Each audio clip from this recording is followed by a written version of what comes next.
অত্যন্ত মর্মাহত আমি। আমার নামে বিকৃতভাবে একটা ঘটনাকে দিয়ে আরেকটা ঘটনা চাপিয়ে প্রচার করা হচ্ছে এবং সে মঙ্গলকোট টেনে আনা হচ্ছে। হোক, আমার কোনো আপত্তি নেই, গণতন্ত্রের অধিকার, সংবিধানের অধিকার, কেউ বলতেও পারে, কিন্তু আমার আত্মসম্মান রক্ষা করার অধিকারটাও সংবিধান আমাকে দিয়েছে। দরকার হলে আমি আইনি পদক্ষেপ নেব। স্বাস্থ্য নিয়ে আলোচনা হচ্ছে, স্বাস্থ্য নিয়ে কথা হচ্ছে। মাননীয় মুখ্যমন্ত্রী কত ভালো কাজ করেছেন বিধানবাবুর পরে। 34টা বছর তো অন্ধকারের রাজত্ব একেবারে শেষ করে দিয়েছে সিপিএম।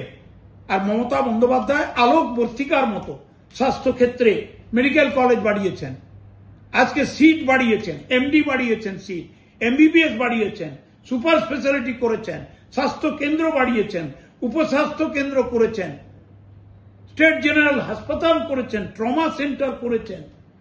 বাংলা 100 ভাগের 100 ভাগ বিনা পয়সায় চিকিৎসা হচ্ছে।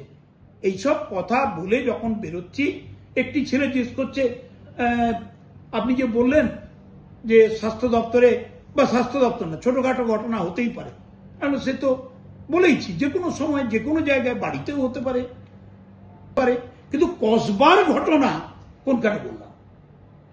Is it related to my statement with Kasba?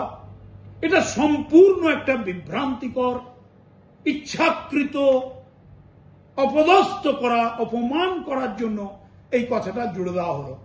আমি সংবাদ মাধ্যমকে শ্রদ্ধা করি। সংবিধানের 4র্থ পিলার সংবাদ মাধ্যম। আমার রাজনৈতিক জীবন বেশিরভাগটাই বিরোধী দলের কর্মী হিসাবে কেটেছে। আমি চিরকাল সংবাদ মাধ্যমের সঙ্গে যুক্ত থেকে তাদের খবর নিয়েছি, খবর দিয়েছি। এখন অনেকটা বেড়ে গেছে, আগে তো এত ছিল না ইলেকট্রনিক মিডিয়া। আমি আপনাদের একটি সাংবাদিক, আমি যখন বেরিয়ে আসছি বক্তৃতা করে, এই দেখুন, সে আমাকে জিজ্ঞেস করেছিল যে কসবা গণধর্ষণ ঘটনা নিয়ে তৃণমূলও যখন কড়া ব্যবস্থা নেওয়ার কথা বলছে, তখন রাজ্যের সেচমন্ত্রী বললেন ছোট ঘটনা। আমি কখনো বলিনি।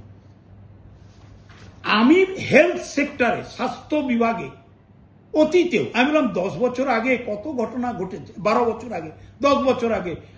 আজকে আমি উল্লেখ করেছি যে ডক্টর সুনীল সেন সিঁড়ি দিয়ে উঠছেন, এমিরিটাস প্রফেসর, পড়াতে যেতেন মেডিকেল কলেজে।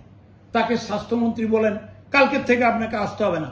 কাঁদতে কাঁদতে নেমে গিয়েছিলেন ডক্টর সুনীল সেন। এবং অনেক সিনিয়র টিচার এবং ডাক্তার পদত্যাগ করেছিলেন ভিআরএস নিয়ে।